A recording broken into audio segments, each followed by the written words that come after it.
So hi and welcome to the channel. Today we will build another SFF PC using this SKTC A17. Let's go over the specs first. This case supports ITX motherboards and can fit a CPU cooler up to 110mm tall, and AIO coolers are not supported. GPU clearance is up to 210mm long and 120mm tall, fitting within 2 slots. For the PSU, it uses SFX units. At the rear, you can fit a single 80mm fan. When it comes to storage, it supports a 2.5-inch drive mounted at the bottom, but if you're willing to compromise on CPU cooler height or potentially impact temps, it can also fit another 2.5-inch drive if the cooler is 100mm or less, or even a 3.5-inch drive if the cooler is 80mm or less. The case measures 247mm by 143mm by 233mm, taking a desk area of about 353 square millimeters, and while it's marketed as 7.6 liters in volume, the actual measurement is closer to 8.1 liters. Opening the box. Inside, you'd see an accessory. It's a 180-degree 6-pin power connector adapter. And there's also one for 8-pin. And this is the case itself, padded by a decent foam. It's actually fairly small. So this is the case itself. At the front, there's a power button, audio jack, USB-C, and USB 3. At the back, there's a power extension cable, cutout for the motherboard, and cutout for the GPU. Obviously, it only has 2 slots, solid right side panel, and mesh left side panel. And that's pretty much it. Anyway, let's open the side panel, which is secured by 2 screws. Just slide it out. So inside, there's a manual. So I guess this is the accessory box. So this is the hard disk rack, which can mount 2.5-inch SDD and 3.5-inch hard disk. Let's move this. Oh, this is the extension cable. It's quite short. And as for the cables, USB-C, USB 3, power switch, there's HDD LED and power LED. And then there's the HD audio front panel connector. For the accessories, it's basically zip ties and screws. There's no manual which one should go first, but let's assume that I have to remove this. So this is the PSU mount. This is hard to reach. So anyway, as for the motherboard, I'll be using the B650E-I from Asus. And the CPU is the Ryzen 7 7800X 3D. RAM is a G.Skill's Trident Z5 Neo, 32GB, 6000 megatransfer CL30 RAM. And then as for the cooler, this is the Noctua D9L. So this also has an offset mount for AM5. So I mounted it using that AM5 offset. So before I install this, I'll try a few things first. So I think it can still hold an 80mm fan here, which is good. Yeah, I'll do that. So the flow would be either I pull from the back and exhaust to the PSU, or pull from nowhere and then exhaust at the back. Anyway, I'll try both. So those are 2 options. Let's try first the exhaust mode. Anyway, before anything, so I'll plug in the cables first. Motherboard. So the 24-pin, and I need to plug this fan. Then I guess prior to installation, I have to plug the cables. So the HD audio, plus, then minus, then the HDD LED, and then the power switch. So next is the USB 3, and then the USB-C. I'll screw this one. Anyway, there's no special screw for the motherboard, I guess. Trying to find one, but I guess I'll work with this first. So next to tackle is the PSU, which is the FSP Dagger Pro 850 watts gold power supply. I guess I'll mount it this way so that there will be no turbulence. So screw the PSU to the PSU mount. Plug the power cable. Oh, it's a bit short. Anyway, let's try it. Turn on the PSU. Yeah, it's a bit short. So you can't mount it this way. So sadly, I have to reverse other things because of that. So given that, I think I can only mount it this way. Let's see if it works. So let's try it this way. So it will face the motherboard. Then just plug this here. I already turned on the PSU and fits a bit better. So anyway, it looks like I have no choice. So I'll reverse the fans first, like so. And then reverse this fan as well. Then the motherboard. Don't forget this PCIe power cable. Hopefully I could install this. What's next is the graphics card and cable management. But before that, I have to remove these two screws here.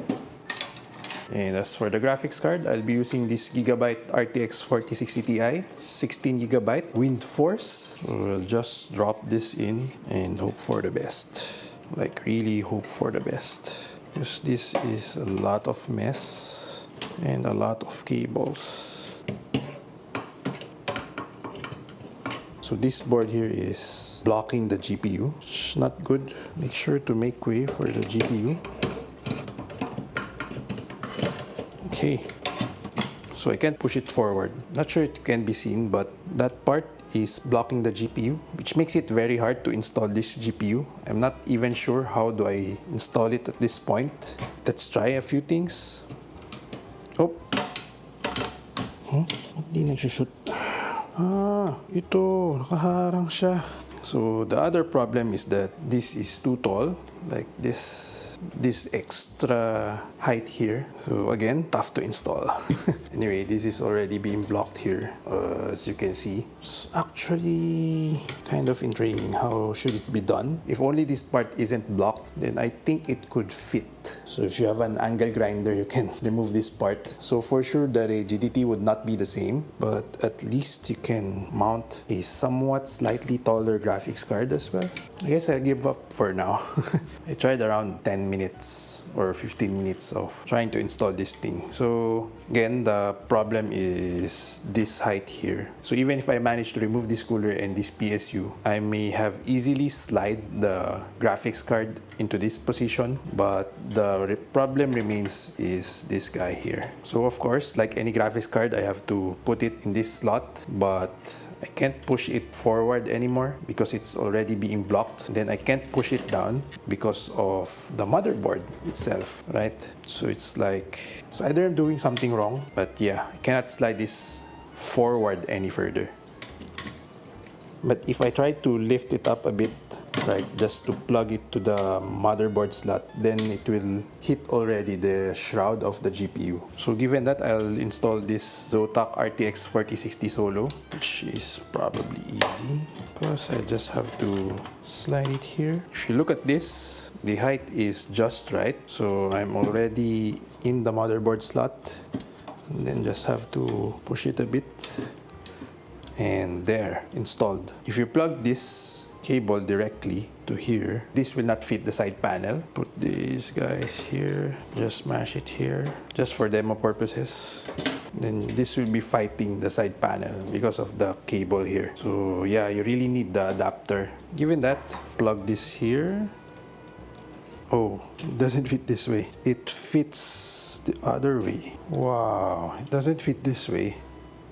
So many problems. I think they have the wrong 180 adapter. I'll buy a different one instead. This is already a failure at this point. Anyway. At some point, I was able to buy the 180-degree PCIe connector, and so I was able to finish the build. As for the temps, unfortunately, I don't have a fully presentable result. The idle temps were at 56 degrees Celsius, which was higher than usual. I'm not sure if I messed up the cooler mounting or if this cooler just isn't ideal for this setup. Sadly, I didn't have time to redo the test. Apologies for that. Anyway, I tested the case in two configurations. First, with the rear fan as an intake, pushing the air towards the CPU and exhausted by the PSU. Second, with the rear fan set to exhaust, creating a more turbulent airflow. For FF15 in 4K over 30 minutes, the CPU temps averaged at 78.9 degrees Celsius with the rear fan as exhaust and 75.8 degrees Celsius with the rear fan as intake. GPU temps were high in both configs, 82.5 degrees Celsius with the rear fan as exhaust and 83.1 degrees Celsius with the rear fan as intake. For now, I'd recommend keeping the rear fan in intake mode, pushing cool air over the CPU and out through the PSU. However, the GPU temps are really concerning, especially since the same GPU ran 10 degrees Celsius cooler in the Velka tree. These results might need a retest, especially given the high idle CPU temps, but the GPU performance looks conclusive. This is likely due to the traditional layout of the case, where the GPU can only pull air from the bottom, a pretty restricted airflow path. As for tips for buyers, first off, I highly recommend customizing your PSU cable lengths. Getting the right length will eliminate clutter and make the build process much smoother. Next, pay attention to the GPU height. While the spec says it supports 180 120mm, it might be tight. For example, the Gigabyte card I tried is 120mm tall but doesn't fit because of its squarish design that fully maximizes the height. In contrast, the Zotac card at about 117.3mm tall fits fine because of its curved design at the upper left corner. Given that, I'd suggest sticking with GPUs at around 110mm tall for a safer fit. Another thing to consider is removing the front panel I/O, as those cables add unnecessary clutter. Depending on your GPU, like myself, you'll likely need a 180-degree PCIe power connector. As for my comments on the case itself, first, I wish the other panels could open. It would make working in the case much easier. Just mounting the PSU is already a bit of a challenge due to its depth. But considering the low price, I guess you can't expect much more. The front mesh also feels nearly useless since it is blocked by the solid side of the PSU. Cable management is also tougher than in my 4-liter case, so be prepared. For my overall recommendation, I wouldn't suggest this for new ITX builders, at least for now. My recommendation is based on everything except for the CPU temps, which I'll need to retest. This was one of the toughest build I've done, mainly because the GPU compatibility wasn't as advertised. You might run into the same issue where a supposedly within spec GPU doesn't fit, especially if you discover it mid-build. I was honestly surprised that I needed to use an adapter to fit my 4060, which would definitely be a hassle if you already have your parts and expect them to work right away. Since I didn't test other configurations like adding SSDs or HDDs, you might encounter additional hurdles, although I wouldn't recommend using the SSD mount anyway, as it will likely affect CPU temps. Overall, at around 2,300 pesos, the A17 might look like a good deal, but considering the compromises in airflow, build complexity, and GPU compatibility, I'd suggest looking at alternatives like the K66 Air, which while it has its own limitation, offers a more straightforward building experience and better overall compatibility. Anyway, that's it for this video. Do let me know in the comments on what you think of this build. Thanks for watching. Do like or dislike and subscribe for more unboxing, SFF builds, and benchmarks. Bye!